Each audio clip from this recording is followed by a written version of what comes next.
Howdy my friends, how are you? So I've just started doing some of the pin washes on the mobile wagon by Border. So start to get some black in there, make it a bit more dirty looking, but I've got a lot of the chipping finished. Just the acrylic work of the chipping, rusting and all that. Then I'll do the black pin wash and then we'll start to put some rust washes on.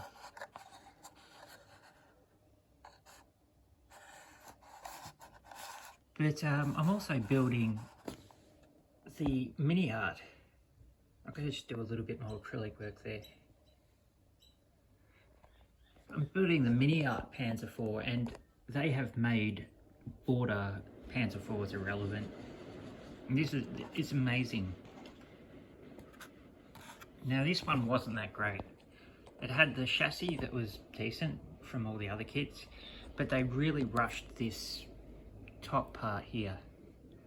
And you need to shape that and all that, reshape it to get it on. This here doesn't work. There's a lot that doesn't work. The gun is really good. It's like they've put all their time into the gun, and that fits together very well. It works very well.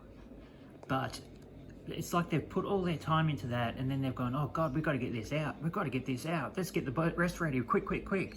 And yeah, not that great. It is a good kit because there's nothing really out there on the market that's sort of like it, but the figure is rushed and terrible, and the top chassis, the top fighting compartments aren't well done, and you will need to shape that, and it will annoy you. But this fits together like perfectly. You can tell it's been designed on a computer, and all the parts have just been laser built and stuff. It's been molded, of course, but the mold's been laser cut or something. It's absolutely perfect fit. Now, the only thing with this, it's more difficult to build than a border kit, but you don't have to do all these things. Now you have to put it all together. You have to build up these superstructure. So that's a part, the side parts you got to put together, everything you put together. Even these things on the bottom, you install them yourself. It's something you don't do on others. These caps here, you put them in. You put basically everything you see gets installed. You see you got chains there that holding all the things in. You don't usually get that in a kit. But you see in the Border Panzer IV, this is exactly the same. You get the exact same photo etch parts there. But you don't need to put those little photo etch chains in if you don't want to, if it's too hard for you and stuff. You don't need to do that. At least you get the option with the Miniart kit. On these kits you don't. Now I'm telling you now, this is probably only $5 more than these ones. So definitely I'd get this, and it's got the interior detail, even, you know, because this is just their interior kit, they just haven't put the inside bits in. So you do get a little bit of interior detail. These border ones, you don't. Now, I was really excited because one of the first, this is going ages ago, one of the first kits I got that wasn't Tamiya was this one.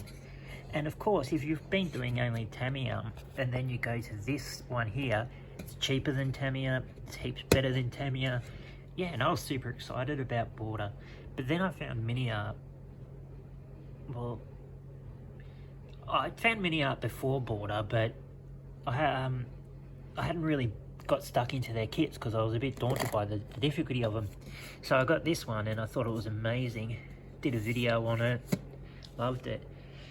But then I got this one here and I was super excited about it. And this one was a joke.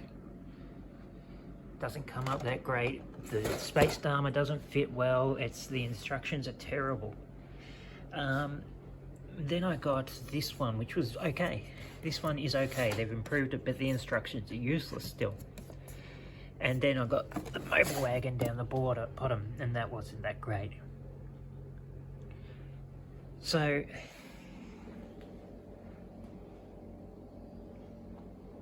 Where is it? Yeah, I'm going to repaint it. So that's the original one I did. So it's still, you know, a crappy paint job.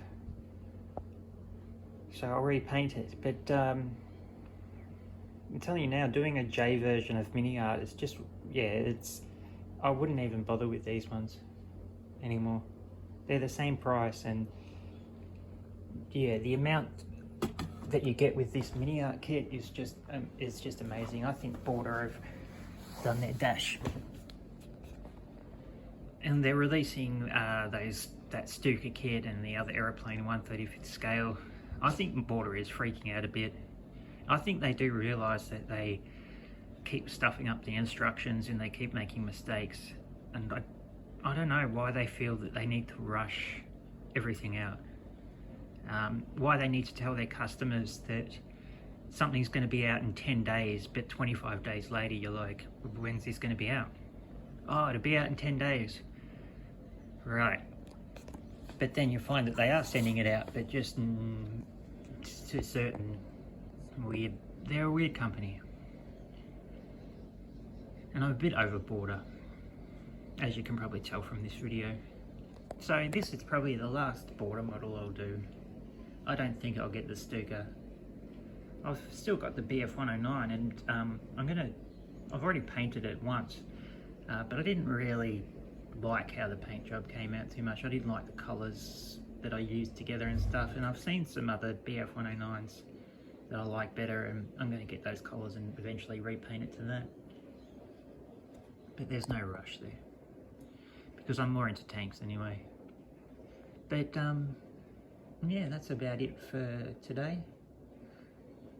Just keep cracking on. I'm going to do the pin washing, the black pin washing, and then I'm going to build a bit more of this. I just put the that little wrench on. That's going to be a part of the spare wheel bay. But yeah, it's a cool kit. It's really good. It's really detailed. This is how the Panzer IV actually was. And you really get a feel for the armour thickness and all that. Like, you really just realise that the Panzer IV had an armour plate there, a little armour plate there, and a little armour plate there. And that was about it. Really thin armour there. It's really thin along the bottom sides. And there's nothing at the back either. It's really dangerous to be in these tanks in World War II, especially in Russia, where there would have been all kinds of ammo flying around the place. You wouldn't want to have been in one of these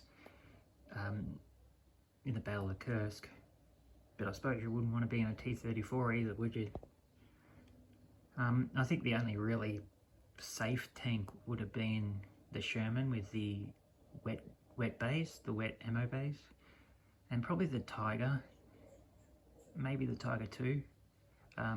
But yeah, the Tiger 1 seemed to be armoured all round well, but the Panther wasn't armoured well either. So, very brave men to get in these vehicles and to charge at the enemy. Alright guys, I'll speak to you again soon.